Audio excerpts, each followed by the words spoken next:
Assalamualaikum warahmatullahi wabarakatuh. Nama saya Rani Puspitasari. Nomor induk mahasiswa 1514210039. Kelas 1B, jurusan Pendidikan Guru Sekolah Dasar.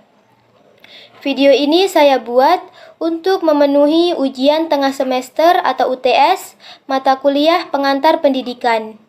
Dosen pengampu Ibu Dr. Asni Ilham, SPD, MSI. 1. Dalam teori pendidikan, hakikat manusia dibedakan dalam 4 dimensi kemanusiaan. Jelaskan implikasi dari keempat dimensi kemanusiaan tersebut dalam pendidikan. Jadi, dimensi kemanusiaan tersebut dalam pendidikan antara lain: yang pertama, manusia sebagai makhluk individu. Dalam konteks pendidikan, manusia sebagai peserta didik dipandang sebagai subjek, yang berarti peserta didik mempunyai hak asasi untuk menjadi dirinya sendiri. Pendidik tidak berkewenangan untuk memaksakan kehendaknya kepada peserta didik, karena agar sesuai dengan konsep manusia sebagai makhluk individu, serta memungkinkan untuk pengembangan kreativitas peserta didik. Contohnya, peserta didik bebas memilih ekstrakurikuler di sekolah berdasarkan minat dan bakat yang dimiliki. Yang kedua, manusia sebagai makhluk sosial. Dalam konteks pendidikan, manusia selain sebagai makhluk individu juga diposisikan sebagai makhluk sosial atau monodualisme. Pendidikan bertugas untuk menempatkan kedua kutub dikotomis tentang manusia agar seimbang, sehingga eksistensi manusia sebagai subjek tidak menghilang. Manusia secara bersama-sama belajar, saling mengembangkan, dan meningkatkan bakat serta potensi yang dimiliki bersama teman di lingkungan sekolahnya. Contohnya, peserta didik belajar bersama dengan teman di sekolahnya. Yang ketiga, manusia sebagai makhluk susila. Pendidikan pada hakikatnya adalah penanaman nilai. Selain itu, pendidikan sifatnya normatif dalam pengertian positif. Manusia yang bersusila mampu memposisikan dirinya sebagai peserta didik yang baik dalam sekolah, mampu menaati dan melaksanakan norma-norma di sekolah, sehingga tercipta hubungan baik antar anggota atau warga sekolah. Contohnya, berlaku baik dan sopan terhadap guru dan teman di sekolah. Yang keempat, manusia sebagai makhluk religi. Sebagai makhluk religi, manusia mempercayai adanya Tuhan sebagai Sang Pencipta, sehingga segala tindak tanduknya didasari oleh nilai-nilai ketuhanan yang dimiliki. Dalam dunia pendidikan juga ditanamkan nilai-nilai religius kepada para peserta didik guna memperkuat keimanan mereka. Contohnya, peserta didik melaksanakan sholat berjamaah di sekolah. Kedua, salah satu komponen yang memungkinkan terjadinya proses pendidikan adalah tujuan pendidikan. Jelaskan bagaimana hierarki pencapaian tujuan pendidikan nasional. Yang pertama, tujuan pendidikan nasional membentuk manusia, pembangunan sehat jasmani dan rohaninya, memiliki pengetahuan dan keterampilan, dapat mengembangkan kreativitas dan tanggung jawab, dapat menyuburkan sikap demokrasi dan penuh tenggang rasa, dapat mengembangkan kecerdasan yang tinggi, dan disertai budi pekerti yang luhur, mencintai bangsanya dan sesama manusia dengan ketentuan yang termaktub dalam Undang-Undang Dasar 1945. Yang kedua, tujuan institusional.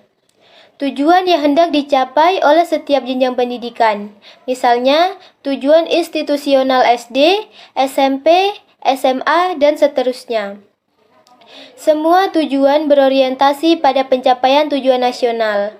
Dan agar setiap tujuan tidak menyimpang, maka perlu didahului dengan pengertian pendidikan, dasar pendidikan, dan tujuan pendidikan nasional. Yang ketiga, tujuan kurikuler. Tujuan yang hendak dicapai oleh mata pelajaran tertentu, berupa pengalaman-pengalaman belajar siswa sesuai mata pelajaran yang diikuti dan harus sesuai dengan tujuan institusional dan tujuan nasional. Misalnya, tujuan pelajaran olahraga dan kesehatan untuk menjadikan siswa sehat jasmani dan rohani. Yang keempat, tujuan instruksional. Tujuan yang hendak dicapai pada saat pelajaran berlangsung. Tujuan ini dibedakan atas tujuan instruksional umum dan tujuan instruksional khusus. Tujuan instruksional umum sudah dirumuskan dan merupakan acuan dalam perumusan tujuan instruksional khusus. Tujuan instruksional khusus merupakan penanda terjadinya perubahan tingkah laku pada anak setelah mengikuti pelajaran tertentu. Soal yang ketiga, dalam perspektif psikologi pendidikan, peran guru sebagai pendidik dan pengajar amat penting. Jelaskan peran tersebut. Berikan analisisnya. Jadi yang pertama, guru sebagai pendidik. Guru adalah pendidik yang menjadi tokoh, panutan, dan identifikasi bagi para peserta didik dan lingkungannya. Oleh karena itu, guru harus memiliki standar kualitas tertentu yang mencakup tanggung jawab, wibawa, mandiri, dan disiplin. Yang kedua, guru sebagai pembimbing. Guru dapat diibaratkan sebagai pembimbing perjalanan yang berdasarkan pengetahuan dan pengalamannya bertanggung jawab atas kelancaran perjalanan itu. Dalam hal ini, istilah perjalanan tidak hanya menyangkut fisik, tetapi juga perjalanan mental, emosional, kreativitas, moral, dan spiritual yang lebih dalam dan kompleks. Yang ketiga, guru sebagai pengajar. Dalam kegiatan pembelajaran, guru akan bertindak sebagai fasilitator dan motivator yang bersikap akrab dengan penuh tanggung jawab, serta memperlakukan peserta didik sebagai mitra dalam menggali dan mengolah informasi menuju tujuan belajar mengajar yang telah direncanakan.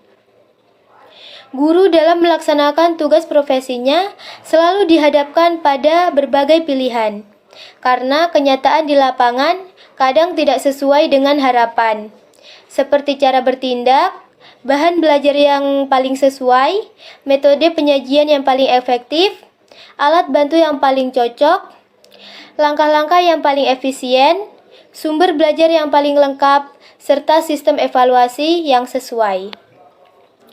Demikian yang dapat saya sampaikan. Lebih dan kurangnya saya mohon maaf. Wabillahi taufiq wal hidayah. Wassalamualaikum warahmatullahi wabarakatuh.